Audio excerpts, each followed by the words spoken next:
이스라엘 백성들이 금송아지 우상 숭배로 하여금 하나님으로부터 버림을 받을 지경에 있을 때, 그때 모세가 하나님 앞에 간절히 세 차례에 걸쳐서 중보 기도를 합니다. 그래서 다시 이스라엘 백성들이 하나님과 다시 화해하게 되고 또 하나님의 은총을 입게 됩니다.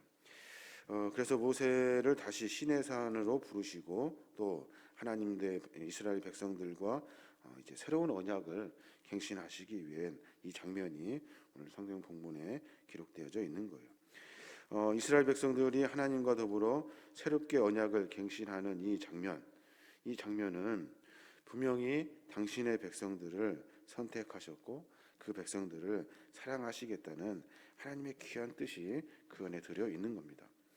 그래서 이스라엘 백성들에게 주신 율법은 전이나 후나 같아요. 똑같습니다.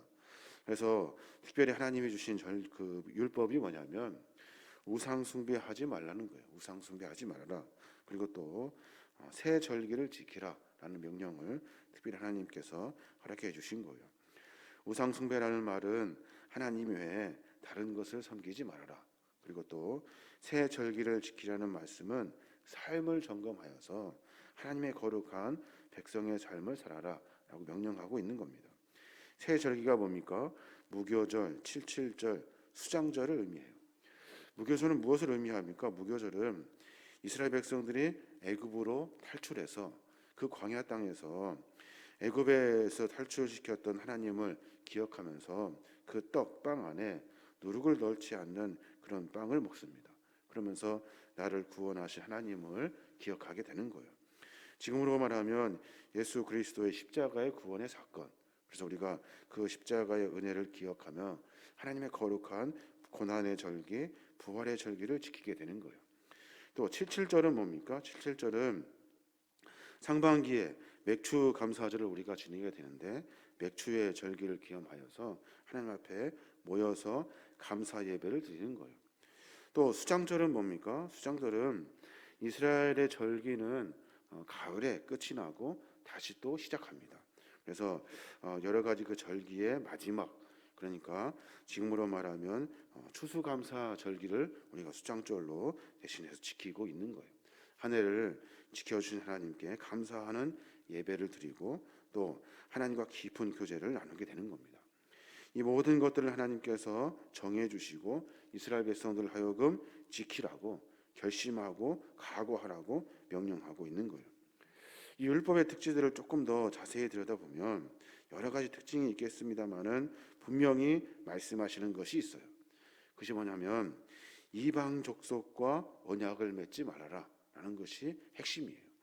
12절에 어제 우리가 봐야 될 본문인데 어제 보면 12절 보면 너는 스스로 삼가 내가 들어가는 땅의 주민과 언약을 세우지 말라. 그것이 너희에게 올무가 될까 하노라 라고 말씀하셔요. 하나님이 여러 규약과 규칙과 율법을 주셨어요. 주시면서 하시는 말씀이 너는 다른 이방인들과 언약을 세우지 말아라. 이방인과 함께 하지 말아라 라고 이야기하고 계신 거예요. 가나안 백성들과 화친 맺지 말아라. 상호 경제 협력하지 말아라. 상호 여러 가지 것들로 도움받지 말아라. 이방 문화가 너희 문화를 잠식할 수 있으니까 조심하며 그들과 문화적 교류도 하지 말아라 라고 이야기하고 계시는 거예요. 오늘날로 말하면 우리 그리스도인들이 신앙인들이 세상 사람들 불신자들과 대적하며 사는 본문으로 우리가 쉽게 이해할 수 있습니다. 근데 분명하게 중요한 것이 뭡니까? 결코 잊지 말아야 될 것은 그 믿음, 하나님을 향한 그 믿음이 훼손되는 일이라 한다면 끊어야 된다는 거예요. 하지 말아야 된다는 거예요. 우리가 세상에 살면서 어떻게 세상 사람들과 같이 하지 않을 수 없습니까? 같이 할 수밖에 없어요. 그런다 분명한 것은 우리의 믿음이 훼손될 순간이 있다는 거예요. 다른 사람의 영향을 받아 하나님의 신앙을 버릴 때가 있다는 거예요. 그 이스라엘 백성들이 금송아지 섬기는 그 습관과 그 모습을 애굽에서 보고 왔다고요. 그래서 결국에는 그들 안에 깊숙한 곳에서 금송아지를 끄집어낸 거예요. 하나님이 아니라 금송아지를 섬기는 거예요. 왜요? 애굽에 그 영향력을 받은 거예요. 그래서 그 믿음이 훼손돼 버리는 거예요.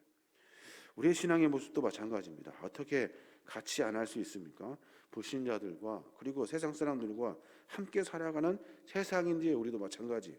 그런데 우리의 믿음이 훼손된다면 과감하게 끌어낼 수 있어야 하는 거예요. 성도에게는 그것이 필요한 거예요. 이 성도는 언약의 백성의 성도이기 때문에 하나님과의 이 언약이 깨져버린다 생각하면 과감하게 친구도 끊고 그리고 여러 가지 재물의 어떤 불이익을 당해도 그것을 선택하며 전진할 수 있어야 하는 겁니다. 이게 바로 신앙인의 삶의 모습이에요. 언약의 백성의 삶의 모습이라는 거예요. 이스라엘 백성들 가나안 땅에 들어가서 그 안에 여러 문화를 접합니다. 그러면서 자기 믿음이 흔들리지 아니하도록 우리가 그것을 대적하며 살아야 하는데 거기에 그냥 동화돼 버리고 만다는 거예요. 우리가 그런 믿음과 신앙의 삶을 살지 아니하도록 매번 내가 하나님의 거룩한 백성이고 나는 하나님과 깊은 언약의 관계를 맺은 거룩한 믿음의 성도라는 사실을 깨달아야 하는 거예요. 그래서 과감히 믿음이 훼손된다 한다면 끊어내야 하는 거예요. 다른 것 때문에 믿음을 훼손시켜서는 안 되는 거예요. 실례로 주일날 많은 일들이 있습니다. 주일날 하나님이 안식일을 지키라 했으면 지키는 거예요. 어느 순간에서든지 지켜야 하는 거예요. 이게 언약된 백성의 삶의 모습이에요. 11조를 드리라, 감사 예물을 드리라 하는 하나님의 언약을 우리가 맺었으면 아무리 어렵고 힘들어도 그 일은 지켜야 하는 거예요. 세상의 많은 일들이 우리로 하여금 그 믿음을 훼손시킨다는 거예요. 그렇지 아니하도록 믿음을 굳건히 세워라 라고 명령하고 계시는 거예요. 또 하나 우리가 주님이 하신 말씀 중에 몇 가지를 보면 주님께서는 절기와 율례를 지키라 라고 말씀하셔요. 서두에 말씀드렸습니다. 절기와 율례를 지키래요. 23절부터 보면 그래요. 22절, 23절 보면 77절 곧 맥추제 초실절을 지키고 새 말에는 수장절을 지키라. 너희는 모든 남자는 매년 3번씩 주 여호와 이스라엘 하나님 앞에 보일지니라 라고 말씀하셔요. 하나님이 새로운 율법을 주시면서 절기와 율례를 지키라 명령하신 거예요. 무교절, 77절, 수장절, 안식일을 지키라는 거예요. 이게 하나님 우리에게 주신 명령이에요. 왜 이렇게 하나님께서는 절기를 지키라 하셨을까요? 그 당시 절기 지키기는 쉽지 않아요. 각자 흩어진 지역에서 다시 이스라엘 백성들 중심으로 성전으로 모여야 하는 일이에요. 어쩌면 수주에 걸쳐서 걸어서 뭐를 타고 이동해야 되고 준비할 것도 많아요. 분주한 생활 가운데 몇 주씩 어쩌면 길게는 한 달, 2달씩 그 절기를 지키러 가야 되는 거예요. 모든 생활이 다 그 중심으로 돌아가지 않으면 그 절기를 지킬 수 없는 거예요. 무엇을 요구하고 계시는 거예요? 내가 너희들에게 베푼 그 은혜를 기억하라는 거예요. 또 하나님 중심적인 신앙의 삶을 살아야 한다는 거예요. 무엇이 중심이냐는 거예요. 무엇이 가장 중요하냐는 거예요. 하나님이 가장 중요하고 하나님이 삶의 중심이 되어야 한다는 거예요. 하루의 시작을 할 때도 새벽에 함께 모여 예배합니다. 쉬운 일이 아니에요. 왜요? 새벽에 예배 드리려면 저녁에 일찍 자야 되고 하루를 잘 조절하면서 시간을 보내야 돼요. 그렇지 않으면 지키기가 어려워요. 주일도 마찬가지예요. 일주일의 생활을 잘 조정하여 그 주일 중심으로 살지 않으면 주일을 지키기가 어려워요. 하나님 중심으로 신앙을 살지 않으면 하나님의 절기와 율례를 지키기가 어려운 거예요. 이스라엘 백성들에게 하나님이 분명히 말씀하시는 거예요. 너에게 베풀어 주신 하나님의 은혜를 기억해라. 그리고 또 하나님 중심적인 신앙의 삶을 살아라 라고 명령해 주고 계신 거예요. 또 하나 언약의 말씀에 보면 주님이 분명하게 말씀하시는 것이 있어요. 그것이 뭐냐면 27절에 있는 말씀인데 이 말씀을 대대로 전하라는 거예요. 전하라. 27절에 보면 여호와께서 모세에게 이르시되 너는 이 말들을 기록하라. 내가 이 말들의 뜻대로 너희와 이스라엘과 언약을 세웠음이니라 하시니라 라고 말씀하셔요. 모세에게 이 율법과 율례에 대한 규례를 설명해 주셨어요. 근데 모세에게 명령하시는 거예요. 이 말들을 기록해라. 왜 기록할까요? 다른 후대들에게 전해주기 위해서. 알려주어라, 깨닫게 하여라 라고 하면서 가르치고 교훈할 목적으로 하나님이 이렇게 명령하신 거예요. 그러니까 하나님의 명령, 율법과 율례의 가장 핵심적인 부분 중에 하나는 이 규칙과 규례를 전달해 주어야 하는 거예요. 그래서 하나님과 완전히 멀어지지 아니하도록, 떨어지지 아니하도록 하나님의 거룩한 말씀 앞에 하나님 중심에 설 수 있도록 해줘야 된다 이야기하고 있는 거예요. 사실 요 모세 율법의 이야기는 구전의 율법으로 이렇게 계속 전달되어 오다가 이제 후대에 기록되어야 됩니다. 구전으로 나온 율법을 뭐라고 하냐면 미시나라고 이야기해요. 이 미시나는 구전으로, 그러니까 입에서 입으로 계속 전달되어 오는 거예요. 그러다가 성문율법으로 정착이 됩니다. 성문율법이 뭐예요? 써여지는 것, 기록된 것, 이것으로 남게 되는 거예요. 그래서 수많은 기록들이 하나님의 말씀으로 기록되어져 있는 거예요. 그 말씀 중에 중요한 말씀들을 우리가 정리하고 추리고 많은 학자들이 함께 고민하고 성령께서 우리에게 말씀으로 가르쳐 주시고 명령하셔서 지금의 성경이 나오게 되는 거예요. 이 말씀을 계속 배우고 익히고 전달하는 것이 하나님이 우리에게 주신 율법의 목적이라는 거예요. 그걸 분명히 알고 깨달아야 하는 겁니다. 또 후보에 보니까 모세가 하나님 앞에 섭니다. 그리고 40주야를, 그러니까 40일을 새로운 십계명을 받기 위해서, 십계명을 받기 위해서 먹지도 않고 자지도 않고 40주야를 하나님과 함께 삽니다. 그리고 나서 이스라엘 백성들에게 나타나요. 나타나는 광경을 가만히 보면 참 신기한 현상들이 일어납니다. 모세 얼굴에서 빛이 난대요. 빛이 얼굴 피부에 광채가 난대요. 근데 모세는 그것을 깨닫지를 못했다는 거예요. 하나님은 우리에게 반드시 은혜를 베풀어 주시고 우리로 하여금 많은 일들을 하게 하십니다. 근데 오늘 모세의 모습을 가만히 보면 저는 그런 생각이 들어요. 모세가 만약에 이때 이스라엘 백성들을 선동할 마음이 있었다면, 이스라엘 백성들을 움직일 마음이 있었다면 아마 충분히 자기 나라, 자기 백성으로 삼을 수 있었겠다라는 생각이 들어요. 왜냐하면 모든 사람이 그러잖아요. 자기 욕심대로 자기 나라, 자기 백성을 삼으려고 한다고요. 자기를 드높이려고 해요. 자기를. 근데 모세를 가만히 보면 모세는 그렇게 하지 않아요. 생각해 보십시오. 이스라엘 백성들이 모세 얼굴 보니까 빛이 난다고요. 어디 갔다 왔어요? 하나님 만나고 왔다고. 나 하나님 만나고 왔다 하면서 신비적인 이야기 막 이야기하다 보면 자기들 백성 되겠죠. 자기 선동에 휩싸이겠죠. 그런데 하나님의 은혜는 그러지 않아요. 하나님의 은혜 받은 사람은 그렇게 삶을 살지 않아요. 은혜 받은 사람은 겸손할 수밖에 없는 거예요. 겸손은 무엇으로 드러납니까? 하나님의 영광으로 드러나게 되는 거예요. 그래서 29절에 그렇게 말해요. 29절에 보면 29절에 보면은 모세가 그 증거의 두 판을 모세의 손에 들고 시내 산에서 내려오니 그 산에서 내려올 때 모세는 자기가 여호와와 말하였으므로 말미암아 얼굴 피부에 광채가 나나 깨닫지 못하였노라라고 말해요. 나에게 은혜가 있는지, 나에게 하나님의 그 존엄한 하나님의 임재가 있는지 내 스스로는 잘 몰라요.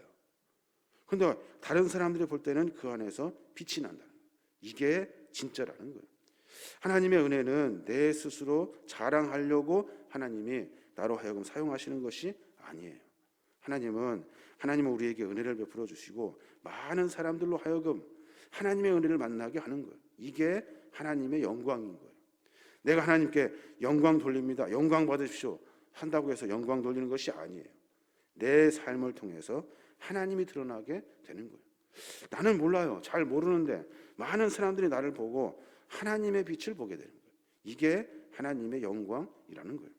이 사실을 우리가 분명히 깨달으면 그저 영광 받으십시오, 영광 받으십시오 하면서 우리가 입술로 할 일이 아니라 삶을 점검해야 돼요. 다른 사람이 나로 하여금 하나님의 빛을 볼 수 있는 삶을 하루하루 살아야 하는 거예요. 이게 하나님께 향한 영광이라는 거예요.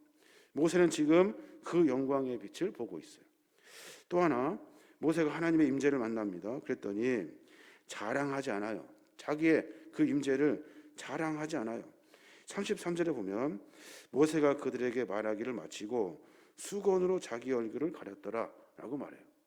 왜 가렸을까요? 얼굴이 뜨거워서 가렸을까요? 아니요. 덕이 안 되기 때문에 그래요. 이스라엘 백성들에게 덕이 안 돼.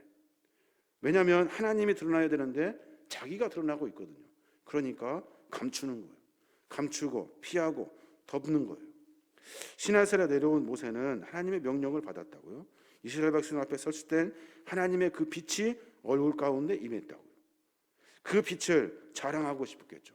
그 빛을 떳떳하게 이야기하여 자기 백성 삼고 싶었겠죠. 그런데 모세는 그리하지 않아요. 은혜 받은 사람의 특징 마찬가지입니다. 하나님의 은혜를 받으면 자랑하지 않아요. 나 뭐 할 줄 안다고 자랑하지 않아요. 나 이거 한다고 해서 뭘 함부로 말하지 않아요. 겸손하게 자기 모습 가운데 하나님의 은혜를 드러나게 되는 거예요. 자랑은 자기 자신을 교만하게 만들어요. 그래서 자칫 하나님의 영광을 가리는 실수를 범하게 된다고요. 신약 성경에 보면 고린도 교회가 자신이 받은 은사를 서로 자랑했다고요. 그랬더니 어떻게 돼요? 교회 안에 분쟁이 끊이진 않아요. 나 높다, 나 자랑한다, 나 이거 할 줄 안다, 서로 자랑한다고. 그러니까 분쟁이 끊어지지가 않은 거예요. 은혜 받은 사람, 하나님 앞에 충성하고 헌신하는 사람은 겸손해야 돼요. 겸손하게 뒤에서 하나님을 섬기면서 하나님을 사모하는 마음으로 묵묵히 일을 감당하는 거예요. 그 사람들이 진짜라는 거예요. 빌립보 교회도 마찬가지입니다. 유오디아와 순두계라는 여성이 서로 자신의 헌신을 자랑했다고. 그렇게 해서 어떻게 됐어요? 결국에는 교회가 어려워졌어요. 바울의 근심을 샀다고요. 하나님 앞에 은혜 받은 자라 한다면 우리는 자랑하는 것을 멈춰야 돼요. 자랑하지 않고 하나님의 영광을 위해서 내가 묵묵히 하나님의 사명을 감당하며 살아야 한다는 거예요. 개혁주의 신학자들에게 있어서 널리 회자되는 그런 말들이 있어요. 그게 뭐냐면 코람데오라는 말이에요. 저는 이 말을 참 좋아하는데 코람데오 무슨 뜻이냐면 하나님 앞에서라는 말이에요. 하나님 앞에서 내가 하나님 앞에 섰단 말이에요. 그러면 내가 뭘 자랑할 것도 없고 내가 뭘 드러낼 것도 없어요. 오로지 하나님 무엇을 말씀하시는지만 귀를 기울이게 돼요. 그래서 먹든지 마시든지 무엇을 하든지 하나님의 거룩한 존전 앞에 서 있는 내 심정, 내 마음, 내 생각, 내 삶, 이것이 하나님 앞에 서 있다 생각하면 되는 거예요. 그러면 우리의 삶의 모습을 점검할 수가 있어요. 무엇을 자랑할 것도 없고 우리가 뭘 드러낼 것도 없고 부족한 것도 없어요. 하나님 앞에 있으면 그것으로 충분한 거예요. 그런데 우리는 어디 앞에 서 있습니까? 물질 앞에 서 있고 출세 앞에 서 있다고. 그래서 그것을 막 쫓으면서 삶의 좌우명으로 정하고 살아요. 조금 길어졌습니다만은 우리의 삶의 모습을 점검할 필요가 있습니다. 하나님의 임재를 만난 사람, 하나님의 거룩한 임재를 만난 사람에게는 하나님은 귀한 약속의 언약을 맺어서 용서하시고 또 다시 하나님과 깊은 교제를 나누게 하셔요. 우리의 삶의 모습 가운데 하나님의 임재가 있다 한다면 우리는 내 영광을 위해 사는 사람들이 아니에요. 하나님의 영광을 위해서. 이것은 입술로 하는 것이 아니에요. 삶으로 드러내요. 나도 모르는 사이에 많은 사람들이 나에게서 하나님의 빛을 보게 되는 것이 영광이에요. 또 겸손합니다. 자랑하지 않아요. 높다고 말하지 않고 겸손하게 하나님의 거룩한 사명을 감당하는 거예요. 이게 그리스도인의 모습인 거예요. 자랑하며 사는 세상 사람들과 우리는 다르다고요. 우리는 겸손하게 하나님 앞에 서야 돼요. 하나님 앞에 서서 내가 하는 일 부족하지만 하나님 최선을 다하겠습니다. 미련하지만 하나님 앞에 내가 서서 묵묵히 삶을 살아내겠습니다. 이게 신앙인의 모습이 되어야 하는 거예요.